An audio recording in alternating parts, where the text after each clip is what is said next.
سلام ہے ان پر جن کے دل قرآن کی خوشبو سے مہکتے ہیں۔ الحمدللہ اس وقت ہم دوسرے سپارے کے پہلے رکوع کے اختتام کی طرف بڑھ رہے ہیں، اور جیسا کہ آپ لوگ جانتے ہیں کہ پچھلا آیات بھی تحویل قبلہ سے ریلیونٹ تھی، تو ان آیات میں بھی ہم تحویل قبلہ سے متعلق احکامات اور یہودیوں کے رویے کو دیکھیں گے، جو بالعموم اللہ تعالیٰ کے کسی بھی نیک حکم کے آنے پر ڈٹھائی کے ساتھ اس کا پر ایک نہایت ہی منفی رد عمل دیتے ہیں۔ تو آئیں ان تمام تر حقائق کو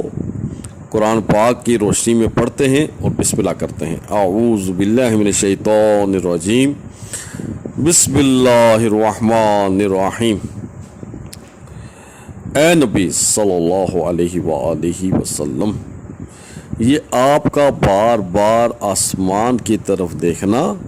ہم دیکھ رہے ہیں، تو چلو اسی قبلے کی طرف رخ پھیر لو جس کو تم پسند کرتے ہو، اور تم جدھر بھی ہو اسی قبلے کی طرف رخ کر لیا کرو، اور جب بھی تم نے نماز پڑھنی ہو تو اپنا رخ مسجد حرام کی طرف پھیر لیا کرو۔ یہ اہل کتاب جانتے ہیں کہ یہ اللہ کا حکم ہے اور یہ برحق ہے، لیکن اس کے باوجود جو کچھ یہ کر رہے ہیں اللہ ان سے بے خبر ہرگز نہیں۔ آپ ان اہل کتاب کو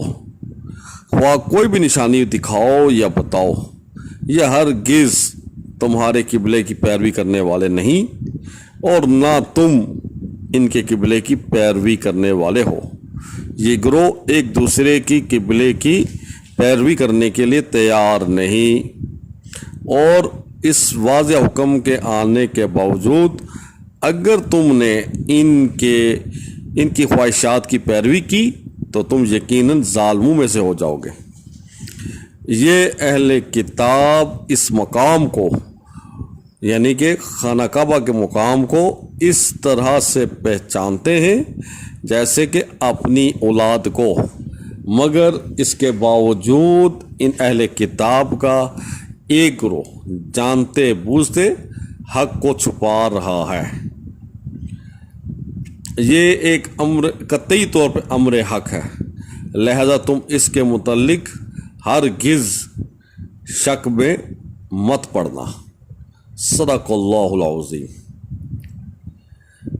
بہت دلچسپ اور اہم بات یہ ہے کہ ان آیات کے آغاز میں اللہ تعالیٰ نے بڑے ہی محبت کے ساتھ، بڑے ہی پیار کے ساتھ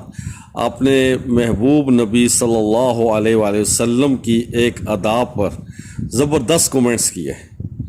آپ صلی اللہ علیہ وسلم چاہتے تھے کہ کیونکہ خانہ کعبہ ہی پہلے قبلہ تھا، پھر بیچ میں کچھ عرصے کے لیے مسجد اقصیٰ کو یعنی ہیکل سلیمانی کو قبلہ قرار دے دیا گیا، تو چنانچہ اسی بیس کے اوپر آپ صلی اللہ علیہ وسلم خواہش تھی کہ پہلے چونکہ خانہ کعبہ ہی قبلہ تھا، لہذا اسی کو دوبارہ سے قبلہ مقرر کیا جائے، اور آپ صلی اللہ علیہ وسلم بڑی ہی محبت کے ساتھ بار بار باہر جب چل رہے ہوتے تھے آسمان کی طرف نگاہیں اٹھاتے تھے، تو اللہ تعالیٰ کو آپ کی یہ ادا اتنی پیاری لگی کہ اللہ تعالیٰ نے فرمایا کہ اے محبوب، آپ جو بار بار میری طرف نگاہیں اٹھا کر دیکھتے ہیں ہم ان کو دیکھ رہے ہیں۔ سلام ہے ایسی مبارک آنکھوں پر جو بار بار اپنے رب کی طرف محبت کے ساتھ دیکھتی ہو، اور جس کے متعلق رب جو ہے بڑے ہی محبت کے ساتھ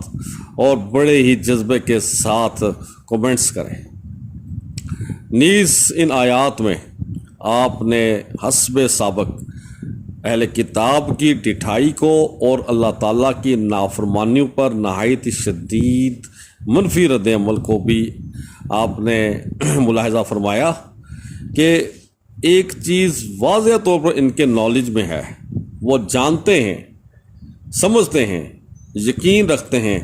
لیکن ان کے دل میں ایسی کوئی مہر لگ چکی ہوئی ہے کہ بس اتنے بڑے حقائق اور اتنی بڑی شہادتیں اور اتنی بڑی نشانیاں دیکھنے کے باوجود انہوں نے حق سے اپنا منہ پھیر رکھا ہے. تو اللہ تعالیٰ ایسے ظالم لوگوں کے رویوں سے آج مسلمانوں کو بچا کر رکھے اور ہمیشہ خالص حق کی پیروی کرنے کی جو قرآن و سنت ہی میں مخصوص ہے اس کی پیروی کرنے کی توفیق عطا فرمائے اور اس پہ تا دم مرگ قائم رکھے. انہی الفاظ کے ساتھ ہم آپ سے اجازت چاہتے ہیں اور انشاءاللہ اب اگلی دفعہ دوسرا رکوع پیش کریں گے.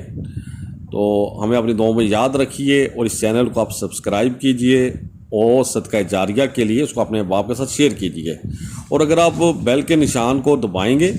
تو آپ کو بر وقت اس کا نوٹیفیکیشن مل جائے گا. ایک تو آپ قرآن پاک سن لیں گے اور شیئر کر کے صدقہ جاریہ میں بھی آپ کا حصہ جو سا بن جائے گا.